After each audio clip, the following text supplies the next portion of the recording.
Do you know many people are having trouble with connecting their Canon printers via USB? Don't worry. In this video, we'll show you how you do this. Let's start. Step 1.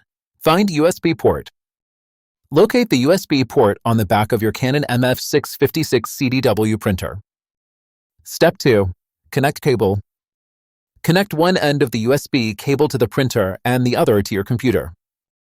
Step 3. Power on printer. Turn on the printer using the power button and wait for it to initialize. Step 4. Install drivers. Install necessary printer drivers on your computer if prompted. Step 5. Verify connection. Verify the printer appears in your device's list and print a test page to confirm. After following these steps, your Canon printer should be ready to use via USB connection. Still need help? Visit our website for the complete manual.